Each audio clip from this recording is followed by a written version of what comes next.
one more brush. This one is going to cover the rest of the settings that we haven't gone over, as well as how to turn an existing image, not just something you've drawn yourself, into a brush. So for this example, I'm going to be using this stock photo image by Jiwa Liu, and I'm going to pick one of these leaves and turn it into a brush. So I'm going to start off by selecting the leaf that I want to use, and I'm going to use my object selection tool here. You can use quick selection or magic wand. I personally know that these will select with the object selection tool because my background is white. So I'm going to use this one. And what I want to do is I want to put this on its own layer. So I'm going to Command, or if you're on Windows, Control J, which is going to copy and paste it onto its own layer.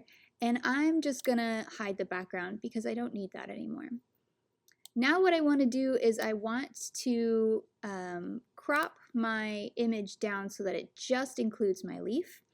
So I'm going to hold Control, I'm going to hold Command and click once on my thumbnail to select my leaf.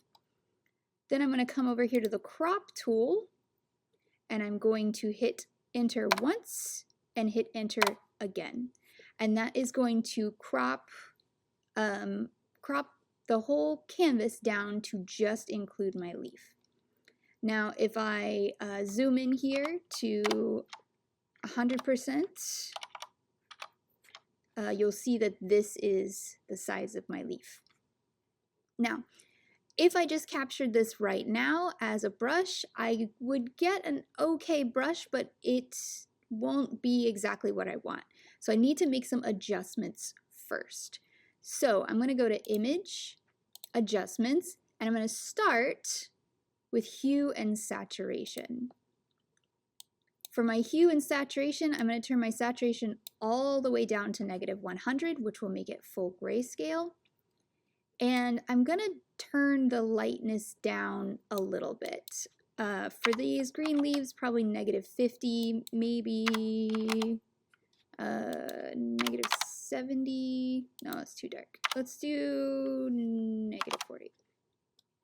Okay, so now I have a dark gray leaf. So this is getting there. It's not quite right yet. What I want in my final brush is I want the dark parts of my leaf to be black so that they are solid, and I want the lighter parts of my leaf to be lighter gray so that they turn out translucent. So back to adjustments, and I'm going to go to levels, and I'm going to adjust my input levels. So I'm going to move my darkest one pretty far down, and my lightest one up, and my middle one up.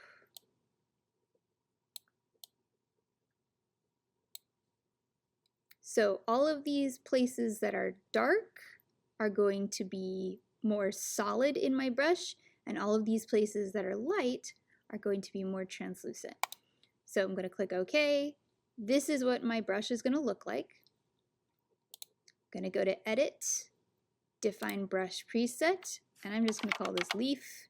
You can see that the brush is very large. It is 1006 pixels, so it's big right now.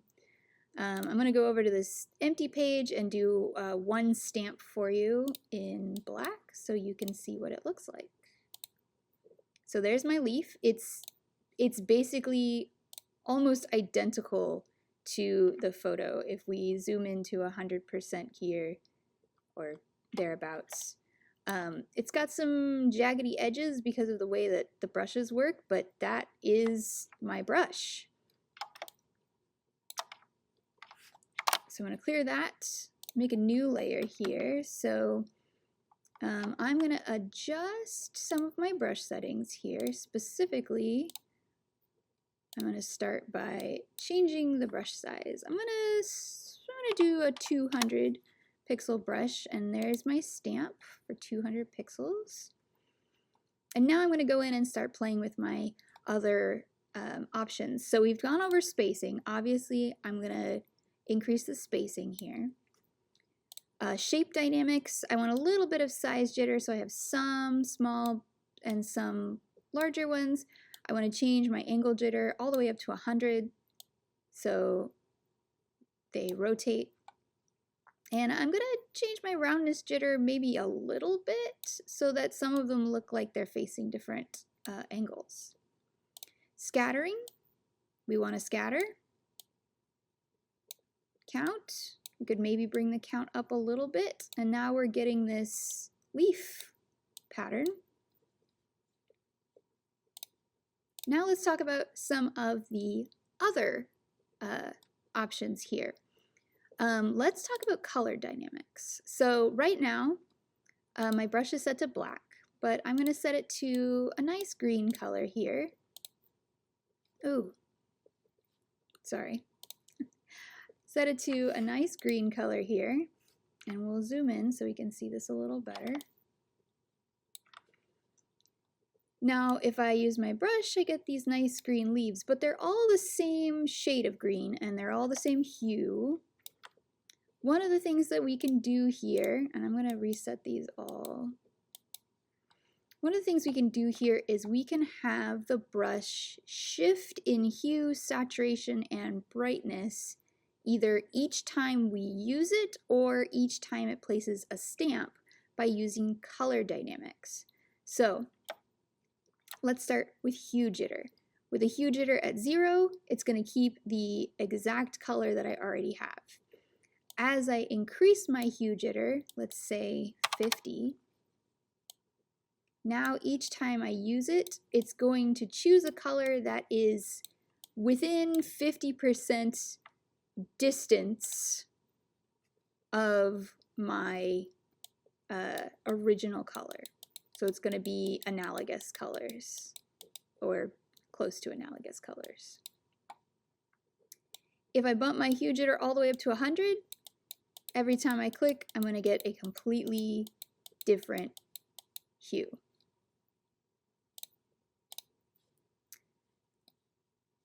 Saturation jitter.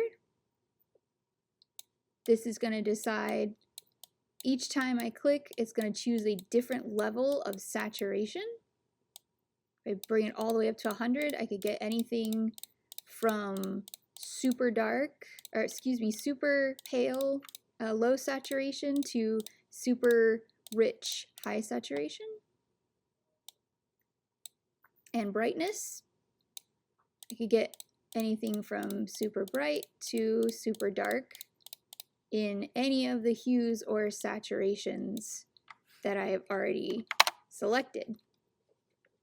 Now, if you want each of your leaves to be different, then you're going to choose apply per tip. This means that every time I stamp down like this, I'm going to get something completely different. And like we learned before, jitter just means that it's randomized.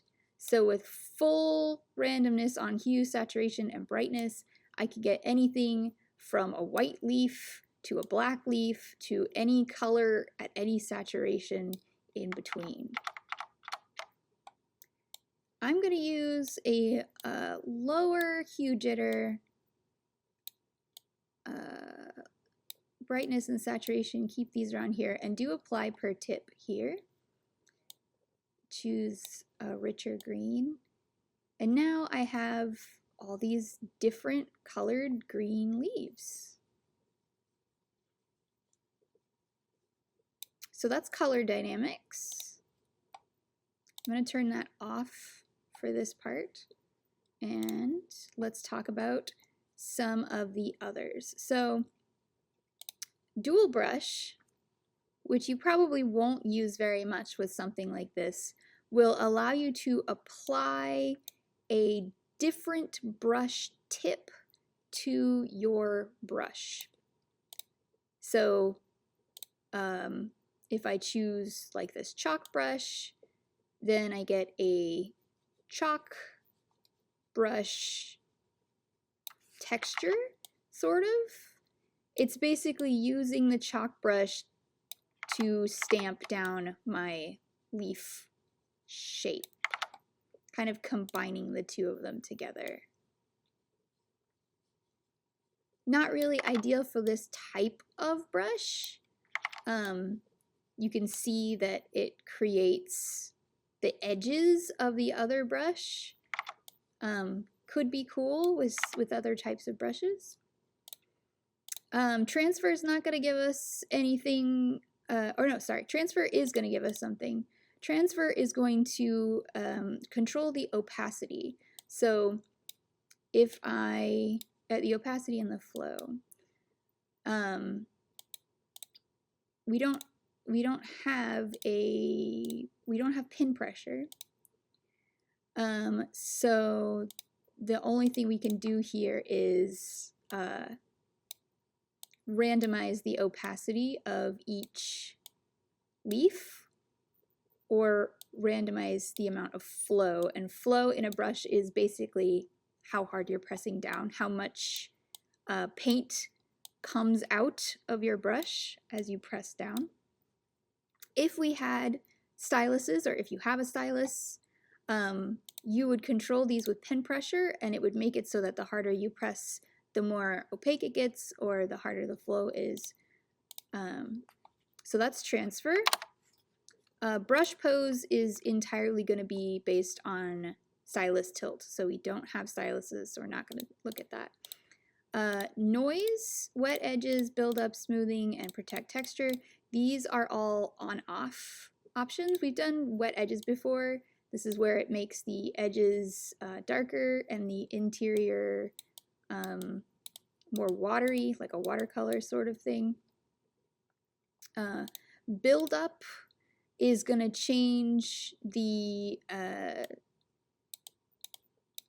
it's going to turn on this airbrush function so that your brush builds up more like paint. This is another situation where this particular brush, it's not really going to do you any good, but with an airbrush, you would see more of a change. Let's talk about smoothing, because we haven't had a chance to talk about smoothing. Smoothing, if we turn it on, it will turn on up here. And we have a lot of different options for smoothing. So I'm going to close my brush settings here for a second. And what smoothing does is smoothing allows you to create lines. Let's just go back to our good old hard round brush here. Smoothing will allow you to create lines that are clean.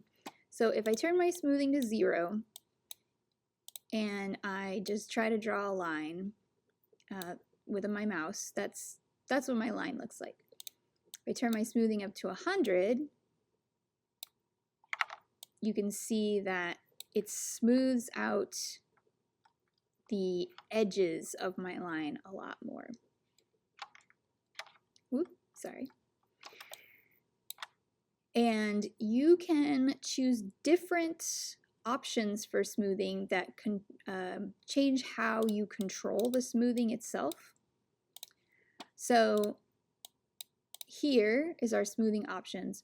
I have it set to stroke catch-up, which means that my stroke will follow my cursor rather than my cursor creating my stroke, I guess. It's easier to see if you move slower. You can also do pulled string mode, which will give you this circle. Once you click and hold and exit the circle, you are going to basically be pulling an invisible string that will not start drawing until you start outside the circle.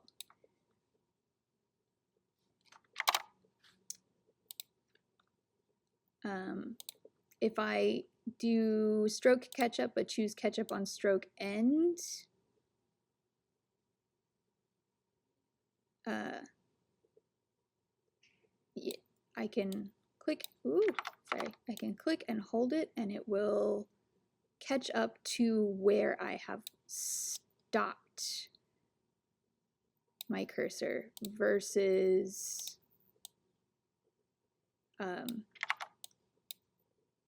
just when I lift or when I unclick. So that's smoothing. Smoothing can be extremely useful if you are going to be tracing something, or if you know that you need to make something like very, very accurately, especially since we don't have any styluses here. We don't have graphics tablets, so this can be really nice. So that's gonna be it. Oh, sorry, I forgot one. Texture. Let's talk about texture. We've moved away from our leaf brush because that already had a texture, so we're going back to our hard round brush here, and I'm gonna make the brush bigger so we can see it. So that might be too big. Nope, that's fine. So this is what my hard round brush looks like right now, and if I apply a texture, now what I can do is I can choose one of the built-in textures, or I can create my own texture and import it in. So let's say I choose this grass texture. It's going to apply the texture to the edges of my brush. It's going to apply that grass texture to the edges of my brush. You can mess here. If I decrease the depth to more like 5, now you can actually see the texture. That's the grass texture. It looks like that. If I make it green, it's kind of grassy. If I invert it, then you get the opposite. So you get the dark and the light get inverted, and so you get the grass in the dark parts rather than the grass in the light parts. Whee! And you can increase the contrast, you can increase and decrease the brightness. The scale is going to be how big your texture appears. So let's look at the water texture here. If I, whoop, oh, it's gone. Oh, there we go. Okay, the brightness was too high. If I look at my water texture here, doesn't really look too much like water when it's a brush. It looks more like chalk, maybe, or rocks. But you can apply any texture to your brush. These are the built-in default ones, but we are going to learn how to make our own textures and patterns next time. So you'll have the opportunity to apply that to a brush if you would like. That's it for the rest of the brush settings. I would like to see you use more of these color dynamics, texture. Noise doesn't really do a whole lot. You could play around with it. I'd like to see you create some new brushes that you could use to create some art. And that's it.